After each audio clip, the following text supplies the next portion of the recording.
למנצח אין שושנים, עדות לאסף מזמור. ישראל האזינה, נוהי כצאן יוסף, יושב הקרדין הופיע לפני אפרים ובנימין ומנשה, עוררה את גבורתך ולך לישועתה לנו. אלוהים השיבנו והאר פניך וניוושע.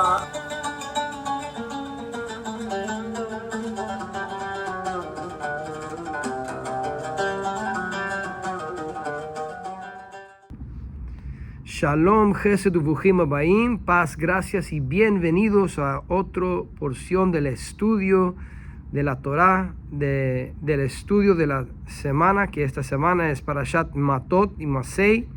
Se encuentra en el libro de Números, capítulo 30 a capítulo 36. Y antes que todo, bendecimos al Eterno por esta oportunidad de estudiar su palabra. Baruch atah Adonai Eloheinu melech haolam asher kiddushanu b'mitzvotav v'tzivanu la'asok b'divrei Torah. Bendito eres tú, Adonai, Dios nuestro, Rey del universo, que nos has santificado por sus mandamientos y nos has mandado a ocuparnos con las palabras de su instrucción. Bendito eres, Abba. Y empieza así. Vayadaber Moshe roshei hamatot livnei Israel lemor ze hadavar Asher tzivah Adonai. Y tal vez en español empieza en versículo 1, dependiendo de la traducción que tenés. En hebreo es versículo 2, pero corresponde a estas palabras que dice: habló Moshe a los príncipes o a las cabezas de los tribus de los hijos de Israel, diciendo: esto es lo que Hashem ha mandado, o esto es la palabra. Quiero traducirlo más literal. Vayadaber Moshe el roshei hamatot. Y habló Moshe, está hablando al grupo de cabezas, los príncipes de los tribus. Pero interesantemente aquí usa la palabra matot, que viene de la palabra mate, que normalmente está hablando de Shiftei Israel, o Shevatim, que es de la palabra Shevet. Y me gusta mucho lo que explica Rabbi Schneerson, Zichrono Libraja, cuando él habla de la palabra mate y shevet. Ambos palabras son tipos de ramas en un árbol. Por eso yo siempre estoy dando referencia que netzer significa una rama silvestre o uno que resucita. Y siempre estamos hablando de ramas del pueblo de Israel. Y en este caso, mate, como explica Rabbi Schneerson, está hablando de cada rama en su función individual. Es decir, como el tribu de Judá tiene su propósito, el tribu de Leví tiene su propósito, cada tribu tiene su función. Y interesantemente, en el libro de Bamidbar, en el libro de Números, se enfoque de la palabra mateo, matot, porque está hablando de las diferentes funciones de cada rama del pueblo de Israel. Normalmente cuando hablamos de la palabra shevet, estamos hablando colectivamente de todo el pueblo, todas las ramas unidos al árbol. Entonces eso es algo que llama la atención. Y también, como dice Zehadavar, esto es la palabra que mandó Hashem. Muchas veces creyentes damos referencia a la palabra, que es bueno, es la Torah. Obviamente, la instrucción o aspectos en particular. Son términos bíblicos. La palabra, aquí tenemos una referencia a ese término. Pero quiero seguir leyendo y traer una conexión con Mashiach, como siempre, de estilo Midrash, de una forma de dar una interpretación que no quita de las otras aplicaciones de la palabra. Obviamente hay un nivel peshat, algo sencillo, literal, que uno tiene que aplicar, pero hoy en día no hay templo, no hay sistema de sacerdotes, y no es lo mismo si alguien quiere decir que va a tomar un voto, como en aquel tiempo que tenía un templo. Entonces, ¿cómo podemos todavía aplicar y entender estas palabras que tiene, como siempre, toda la palabra del Eterno tiene 70 caras? Es una forma de decir que la palabra del Eterno es infinito y se aplica en muchos diferentes aspectos, y todos son verdaderos. Su palabra es verdadero para siempre y se aplica diferente en diferente tiempo, diferente aspecto. En un tiempo que no hay templo y en un tiempo que no hay sistema de sacerdotes, todavía se aplica su palabra. Nosotros somos los que pensamos con convicción y lo sabemos en realidad que la palabra del Eterno todito se aplica hoy en día, aunque cada aplicación o interpretación de la palabra tal vez no se puede aplicar hoy en día, o tal vez no en la situación de cada persona. Por ejemplo, si hay un mandamiento que se aplica en la tierra de Israel, eso es el contexto de cualquier aplicación que refiere a la tierra de Israel, pero uno todavía puede aprender de los principios. Y en este caso quiero hablar de esto. Lo que sigue, el versículo 2 y 3 y adelante, dice: cuando alguno hiciere voto a Hashem o hiciere juramento, ligando su alma con obligación, no quebrantará su palabra. Y ahí dice: Ish ki yidor neder la Adonai o hishava shvua le esor isar al nafsho. La palabra que se refiere aquí, esor o isar, un isur, viene de la raíz que habla de, aquí lo tienen traducido como juramento, o obligación, mejor dicho. Pero realmente es cuando alguien dice que tiene una prohibición.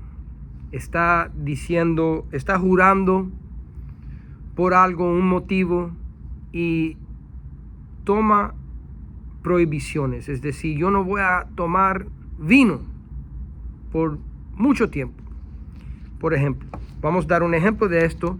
Después que resucitó Mashiach, después que Rav Shaul ya escribió a los Gálatas, está discutiendo un poco con los otros emisarios por un tiempo, y después hay reconciliación. Las cosas empezaron en Hechos 11. Después la pregunta de los gentiles, no están de acuerdo con el primer concilio, tenían que reunir después otra vez en Hechos 15 y otra vez en Hechos 21, que son capítulos bien importantes y lo vamos a repasar brevemente, pero quiero tocar simplemente Hechos 18, versículo 8. 18, versículo 18. Antes de leerlo, todos sabemos bien que Yeshua dice: deja que tu sí sea sí. Lo más sencillo. Eso es la palabra del Mesías y es lo más importante para nosotros. Porque es Torah. Todo es basado en la Torah y su interpretación, como el Espíritu de Hashem lo reveló, porque es mismo palabra de Hashem. Pero ¿qué dice en 18? Eso no significa que no podían ser votos, sino que hay que tener cuidado y mejor decir sí. Pero veamos lo que sucede en la vida de los emisarios. En Hechos 18, versículo 18, dice: mas Shaul, habiéndose detenido aún muchos días ahí, después se despidió de los hermanos y navegó a Siria, y con él Priscila y Aquila, habiéndose rapado la cabeza en Cencrea, porque tenía hecho voto. Ahí está Rav Shaul cumpliendo la Torah, aunque la religión te dice que Rav Shaul rechazó la Torah. No, él rechazó obligando a un gentil ser algo que pertenece a un judío a la fuerza, a compulsión. Obviamente, cuando llegó a Timoteos, que tenía descendencia judía, lo obligó a ser circuncidado. y él mismo sigue guardando la Torá. Claro que los que son injertados tienen la invitación a cumplir la Torá porque es un privilegio. Muy diferente que obligación. Obligación significa que alguien ya abrazó algo y dijo por su voluntad que quiere hacer algo, ahora está obligado. Rav Shaul no está obligando a nadie, pero así él mismo está cumpliendo votos de la Torá después de la resurrección del Mesías. Regresando a la parashá, si vamos a versículos 7 y 8, dice a 6, empezamos con a 6, pero si fuera casa, ok, en este contexto, para no leerlo todo, hablando de una mujer casada o más joven con su padre, cuando toma votos, puede leerlo todo, tiene que estar estudiando la parashá toda la semana, entonces para que llegamos y tocar temas y no tener que leerlo todo de nuevo, es bueno que ya están leyendo dentro de la semana.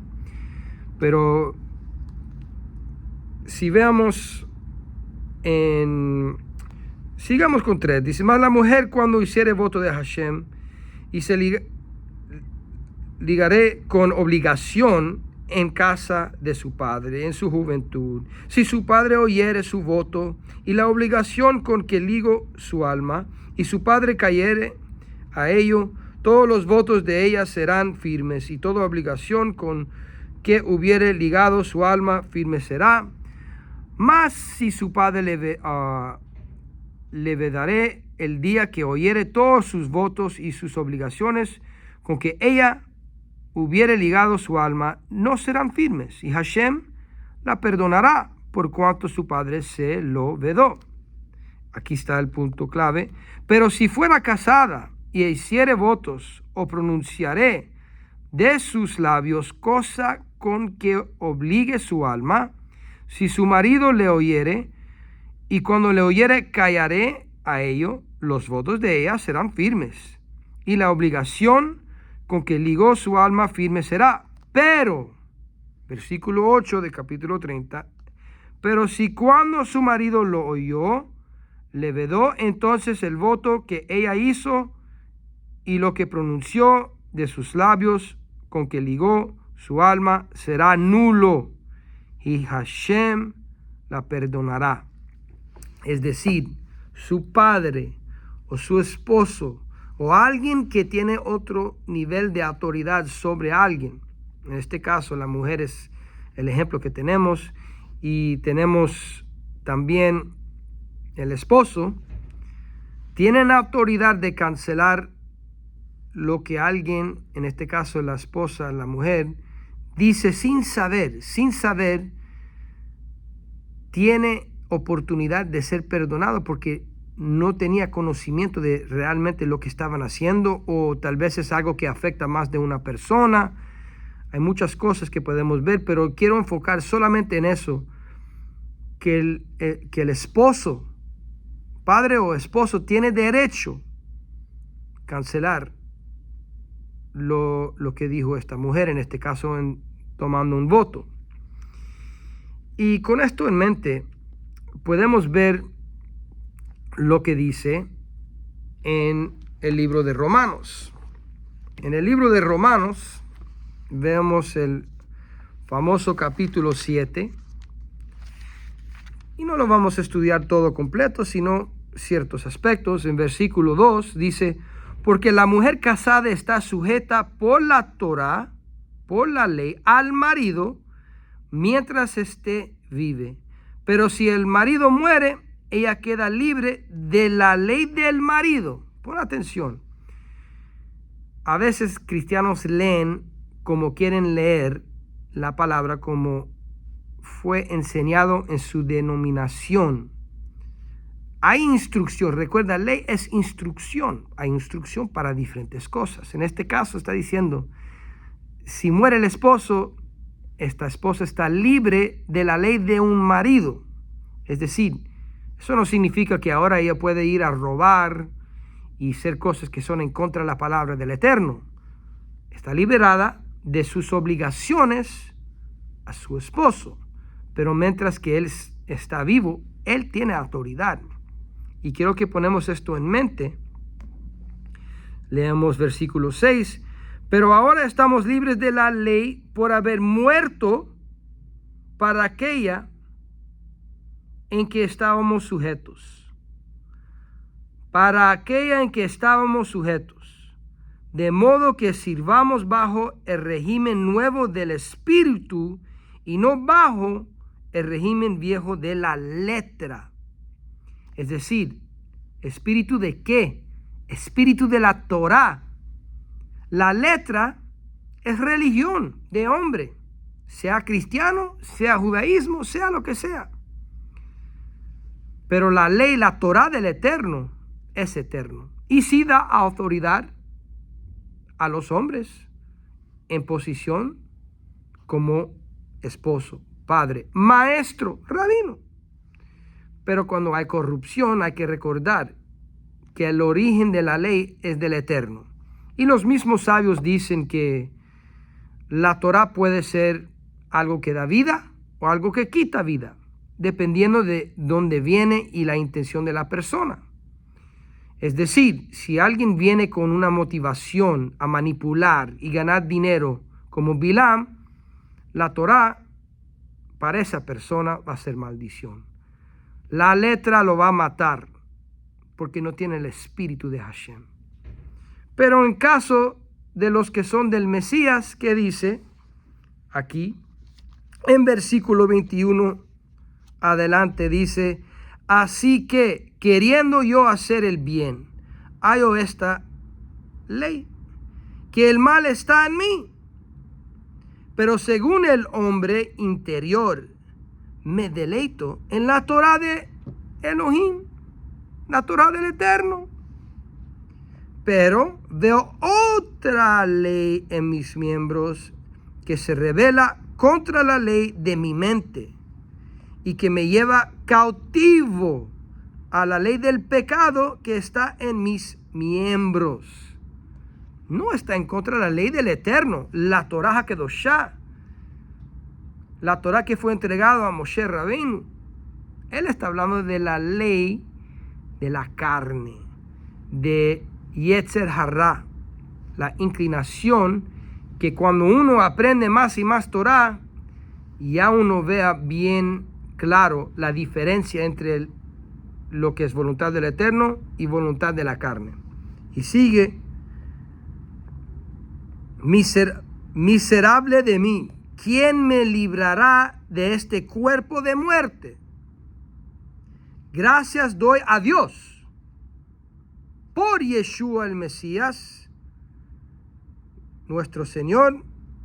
Así que yo mismo con la mente sirvo a la ley de Dios, más con la carne a la ley del pecado. Es decir, la liberación es por una autoridad más grande de nosotros. Lo que hacemos en nuestro mente débil, en nuestra inclinación hacia el mal, somos liberados y perdonados porque tenemos a alguien sobre nosotros. El Mesías es esposo de la novia Israel y tiene derecho y autoridad a anular y cancelar lo que nosotros digamos sin saber, y somos perdonados adelante del Padre en mérito del tzadik más grande que ha existido. Y con esto quiero cerrar con este pensamiento de que nosotros tenemos esa habilidad, ser perdonado por cosas que digamos que tal vez no teníamos toda la información para pensarlo bien, o si hagamos algo en ignorancia. Pero lo que quiero sacar de esto es que tenemos a alguien sobre nosotros, que a través de ese tzadik podemos cancelar todo error, todo todas las cosas que a veces no entendemos bien o hicimos mal. Simplemente hablamos sin pensar. Somos perdonados, pero no podemos faltar respeto y rechazar la Torá e instrucción del Padre simplemente por la religión. Cuando obviamente la palabra está enseñando, el pacto renovado está enseñando el espíritu de la Torá, no de religión, no de hombre. Y sí deberíamos entender por los sabios de Israel cuando está en línea con lo que está escrito. Por ejemplo, Rabbeinu Bachya explica que en nuestro parashá, cuando llegamos a versículo 14 de capítulo 30, dice: pero si su marido callaré a ello de día en día, entonces confirmó todos sus votos y todas las obligaciones que están sobre ella. Los confirmó por cuanto cayó a ella el día que lo oyó. Hablando de ese versículo, Rabbeinu Bachya llega a la misma conclusión que Rav Shaul y dice que en esto estamos viendo algo profético de Moshe Rabbeinu, el primer redentor, que fue como novio para Israel y tenía autoridad cancelar cosas que Israel hizo sin saber. Y tenemos a alguien más grande que Moshe Rabbeinu.